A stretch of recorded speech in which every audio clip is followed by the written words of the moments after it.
आज़ाद थे, आज भी आज़ाद हैं और आजीवन आज़ाद रहेंगे। अब ये आज़ादी की लड़ाई नहीं है, अब यह आज़ादी की लड़ाई नहीं है, ये आज़ादी की लड़ाई सिर्फ और सिर्फ बजट के रूप में चल चुका है। चूँकि हमारा जो ये दिल्ली है जहाँ से सरकारी योजना का निर्माण होता है, और चूँकि आपको पता होना चाहिए हमारे देश में 3 संघ का चुनाव होता है। पहले केंद्र का चुनाव होता है, दूसरा राज्य का चुनाव होता है और तीसरा पंचायती त्रिस्तरीय पंचायती राज व्यवस्था का तहत होता है। लेकिन चूँकि आज़ादी के बाद से आज तक एक भी विनम्र प्रधानमंत्री न बनने के कारण सारे के सारे चटुकारिता करते हैं। और जो हमारा इंग्लिश, जिसको हमें अंग्रेजों के द्वारा 15 बरस तक मात्र कार्यालयी भाषा के उपयोग में दिया गया था, लेकिन ये निरंकुश शासन और निरंकुश प्रधानमंत्री के बदतमीज जो कुछ IAS हैं, वो सिर्फ और सिर्फ यह चाहते हैं जो इस देश को एक ऊंचा बिल्डिंग दिखा करके, पुल पुलिया दिखा करके लोगों को ठगा जाए, जो अब मिथिला कभी नहीं सह सकती है।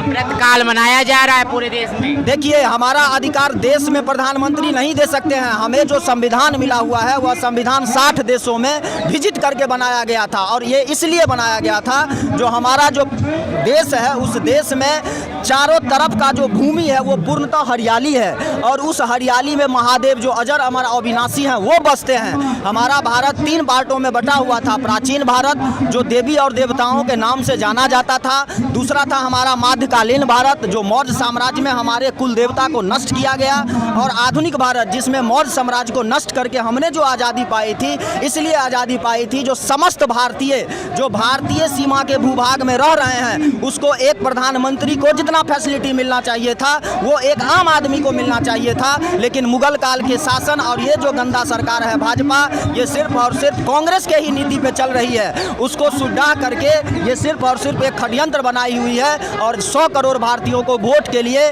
सिर्फ और सिर्फ चंद योजना चला करके बारंबार ठगा जा रहा है। इसलिए हम मैथिल आज यहाँ आए हैं, इसलिए आह्वान करने के लिए जो हमें जो अपना मूल अधिकार संविधान के द्वारा मिला हुआ है 6 गो, जिसे हम अपना प्राप्त करके ही अब वापस जाएंगे। उसके लिए मोदी जी दिल्ली पुलिस से हमें मरवा। सरकारी योजनाओं का लाभ नहीं मिल रहा। देखिए, सरकारी योजना बनाना ही नहीं आता है दिल्ली के बैठे गद्दियों के बीच में। क्यों? क्योंकि उनका जो स्ट्रक्चर है वो स्ट्रक्चर सिर्फ वेतन पर टिका हुआ है, अपनी मोटी वेतन लेते हैं। कहना चाहते सरकार नीतियाँ नहीं बना पाती है, नीति ही नहीं बना पाती है सरकार के पास। जनता से पूछ कर नीति बनाएगी सरकार। जनता को पूछ करके आजाद भारत में जनता को जिताने, चूंकि आपको पता होना चाहिए, आप सोशल मीडिया पर होता है नीति बनाने का। जी, नीति बनाने का सिस्टम होता है, लेकिन उसमें गलत लोग बैठे हुए हैं, उसमें इंग्लिश लोग बैठे हुए हैं जिसको हमारे दर्द से मतलब नहीं है। वो सिर्फ फेस देख करके प्रधानमंत्री और राष्ट्रपति का और दिल्ली के अंतर्गत जो कुछ व्यक्ति हैं उसे देख करके वो बजट बनाते हैं, जिससे बारंबार वो पैसा घूर फिर के उसी के घर में चला जाता है। और हम मैथिल सिर्फ और सिर्फ एक बुढ़िया पेंशन, बिलाई पेंशन और एक इंदिरा आवास में अपनी जीवन और जवानी को नष्ट कर देते हैं। और हमारा जो मैथिल भाई है जो पढ़ लिख करके आज सड़क पे इसलिए घूम रहे हैं क्योंकि केंद्र सरकार के पास कोई पॉलिसी नहीं है। केंद्र सरकार सिर्फ और सिर्फ रेलवे, बैंकिंग और SSC के जरिए देश के हित के लिए नीतियां बनाती है सरकार। देश के हित के लिए, देश के हित के लिए सरकार के पास कोई नीति नहीं है। मात्र चंद कैबिनेट मंत्री और जो उनके IAS अधिकारी हैं सिर्फ उसके लिए नीति है। अभी वर्तमान में मोटी वेतन लेना भारत के समस्त लोगों का एक आदत बन चुकी है, और ये एक हाईटेक पब्लिसिटी इसलिए दिखाया जा रहा है क्योंकि जो गांव में रहते हैं, आपको पता होना चाहिए भारत गांवों का देश है, न कि शहरों का देश है। और गांव की जो आबादी है उसे कोई जानकारी नहीं दिया जाता है, इसलिए जानकारी छुपाया जाता है, जिससे टीवी पे मोदी जी को देख करके लोग वोट दें और अपनी गरीबी के दलदल में मरते रहें।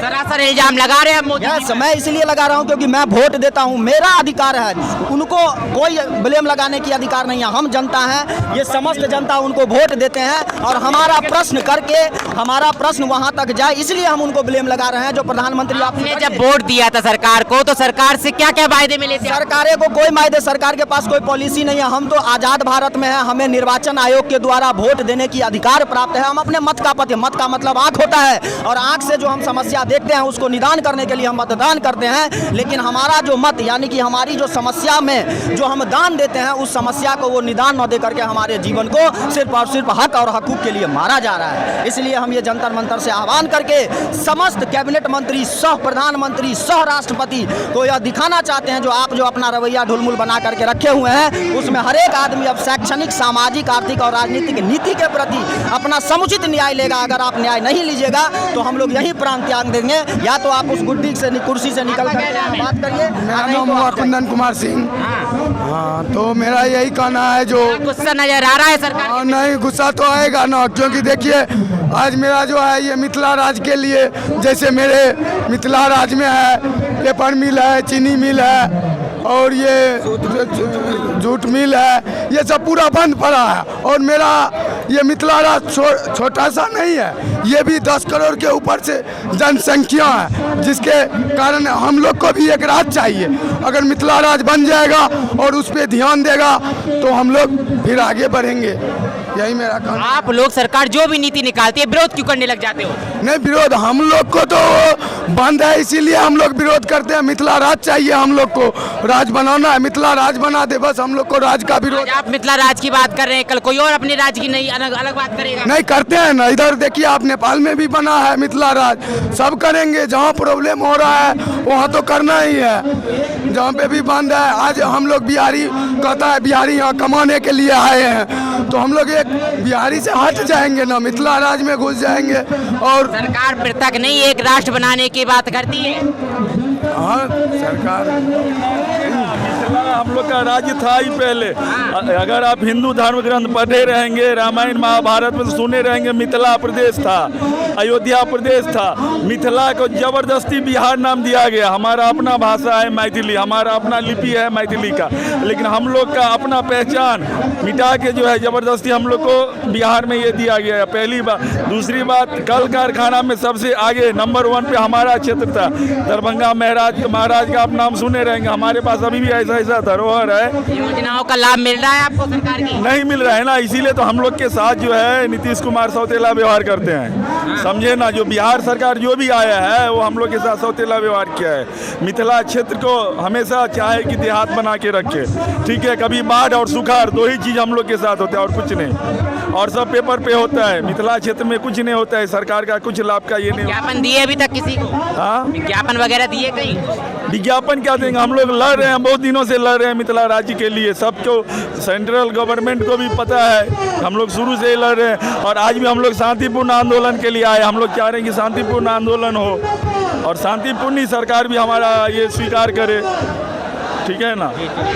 अगर आपने अभी तक हमारा चैनल सब्सक्राइब नहीं किया है तो सब्सक्राइब करें और घंटी का बटन बिल्कुल भी दबाना ना भूलें, ताकि सभी लेटेस्ट खबरें पहुंच सकें आप पे सबसे पहले।